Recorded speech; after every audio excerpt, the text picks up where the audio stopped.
Humans create cities to separate us from Earth's natural environment. You have to wonder just when and how we came up with this concept of the utopia. Think about this. If we had evolved here with the other animals, then why are we not adapting to our surroundings? The fact of the matter is that we aren't adapting. Instead, we are changing the world. Everything about the presence of human beings on this planet screams that we are in distress. As a result of our distress, we are affecting our surroundings as we try to work out just what it is we are doing here. Animals fear us. Why is that? Of course, we assume it is because of our predatory instinct and the fact that we hunted these animals for food that has made certain species afraid of us. But doesn't it also suggest that the Earth's animals are afraid of us because they are not used to us being here? Humanity is no doubt evolving on the Earth, but not through physicality.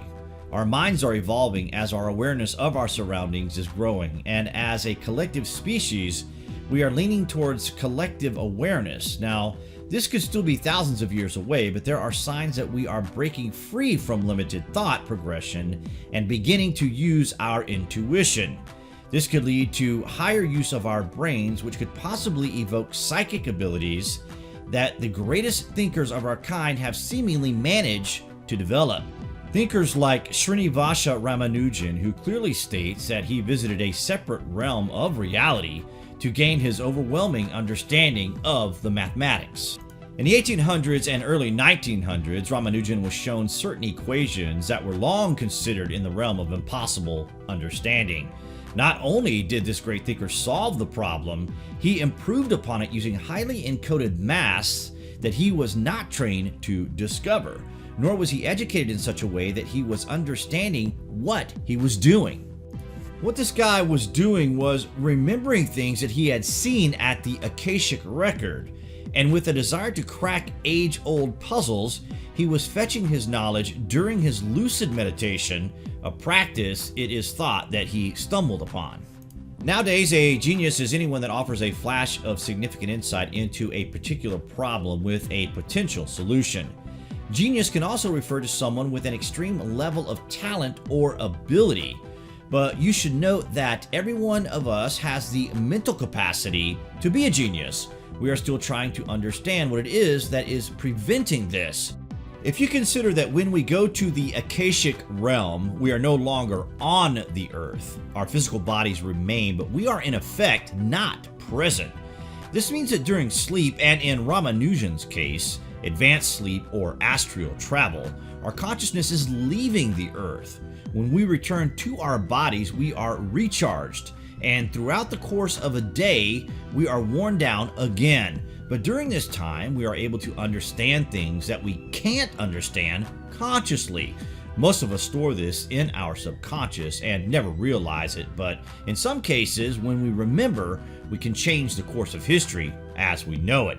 People like Leonardo da Vinci, Nikola Tesla, and Steve Jobs are all claimants to have visited this realm during unconsciousness. There are also documented cases when someone's suffering from a head injury and waking up with a new talent or ability that was not present before, and even millions of cases where the patient has seen some sort of light. This is proof that our life within us doesn't die when our bodies die, but rather we go somewhere else altogether. The Akashic record is the universal database of all knowledge and experience that can be accessed at any time by anyone for any reason. This database gets its name from the Sanskrit word meaning sky and is considered to be located in another realm or plane of existence. In order to gain access to its archive, one would have to enter a higher state of consciousness and clear the mind of any and all distractions. This archive is available to any life form capable of tapping into its resources, and its contents can be freely downloaded when required. If you consider that our mind needs to leave our body and indeed the earth to gain these knowledges, then we would have to consider that something on this world is hampering our thinking process. Dmitri Mendeleev was a Russian chemist who is generally regarded as the discoverer of the periodic table. Mendeleev also commented that his discovery came to him in a dream. In his dream, Mendeleev admitted that he saw a table and all the elements just fell into place. Just like Ramanujan, he made notes the instant he woke up as to not forget his remembrance. Now, we've said it before, we are trying to leave the earth for more reasons than they are letting on. To think may in fact be one of those reasons. The final frontier is contested space. Nations across the globe are at work developing tools and techniques to survive a conflict in the heavens, should it occur. With the United States appearing to move toward a more formal space force, and in light of new anti-satellite missile demonstrations, it's worth examining where exactly other nations stand in terms of counter space capabilities. Consider that rocket technology is not the development of weapons, but the development of cost-effective propulsion to take us across the galaxy. Of course, we have a long way to go, but does the Earth have the resources available for our journey to the stars? India announced it had successfully demonstrated an anti-satellite missile by destroying one of its own low-orbiting satellites. In the United States, Acting Defense Secretary Patrick Shanahan used the test as an opportunity to emphasize the nature of space as a contested domain. But what are the current dynamics of contesting the heavens? The biggest changes to Chinese doctrine and space organization happened a few years ago when they created the Strategic Support Force. The impetus behind this change is terrestrial at heart.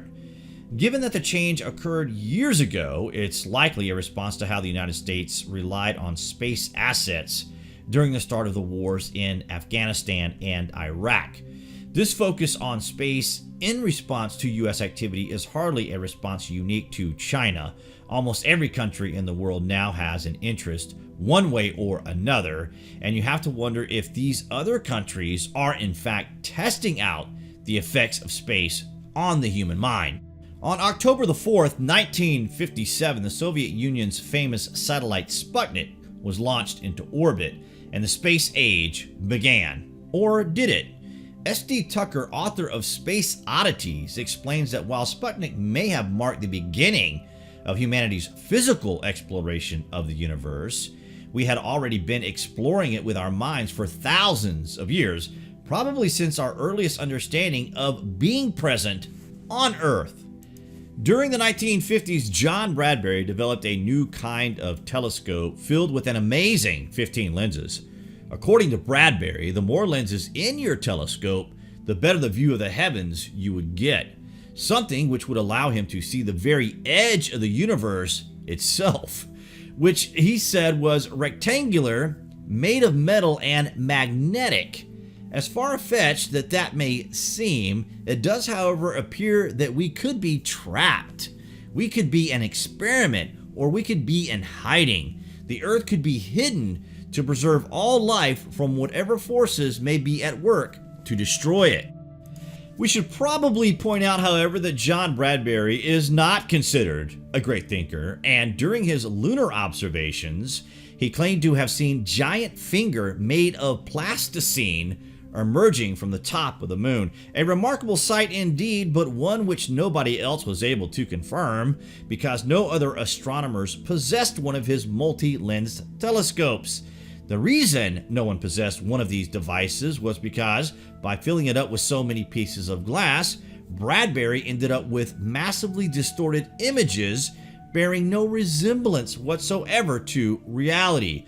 However, it is these kind of audacious thoughts that we need, along with the free thinkers, to think for ourselves outside the box. In his 1950s book, The Riddle of the Flying Saucers Is Another World Watching, Gerald Heard sets out a set of ideas that has long been the subject of science fiction, but also pointing out that even our most crazy ideas, however crazy we may perceive them, are ideas born of something we have witnessed. Peculiar is a word that springs to mind when considering the idea that UFOs being sighted all across the globe were piloted not by aliens as you may have presumed, but by alien super bees from Mars who were watching over us from afar and perhaps even planning an invasion. The author in this case using bees to describe the operator of these vehicles that no doubt have been witnessed by millions, but as of yet nobody has ever clearly viewed these pilots. This is a phenomenon that every country in the world is involved with trying to explain, and it's unclear if any explanation has ever been upheld under scrutiny.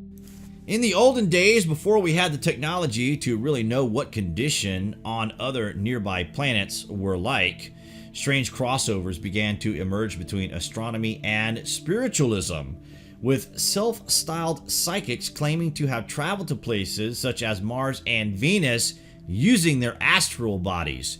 For example, in 1895, one Colonel Albert de Rojas, a Frenchman with a liking for both physical research and hypnotism, was called out to help a family friend, given the made-up name Mireille, who was suffering some ailment. Knowing his skills in hypnotism, Mireille hoped he could help alleviate her sufferings. He did, but during one trance session, Mireille claimed to be rising up through outer space, which she deemed to be luminous and full of phantoms, one of whom was a dead childhood friend of hers named Victor. Mireille spoke of visiting Mars in astral form, before one day it seemed as if her body had been suddenly taken over by the spirit of Victor. He was initially puzzled as to why he was wearing women's clothing, but once he had calmed down, Victor explained that following his death, he lived among the planets, a form of existence about which he could give little information beyond the curious detail that all dead people had arms, which also function as organs of affection. According to Victor, these arms grew larger and larger over time and were often mistaken for angel wings. At the time, this was not believed, but enough of an impression was made so as to record this encounter. Isis is an ancient Egyptian goddess associated with the earlier goddess Hathor, who became the most popular and enduring of all the Egyptian deities. Her name comes from the Egyptian Iset, the seat, which referred to her stability and also the throne of Egypt, as she was considered the mother of every pharaoh through the King's Association with Horus, Isis' son. That is all from us for the moment, guys. We hope you have found these thoughts provoking, and we do, of course, encourage you to let us know below what you are thinking. Comments below, and as always, thank you for watching.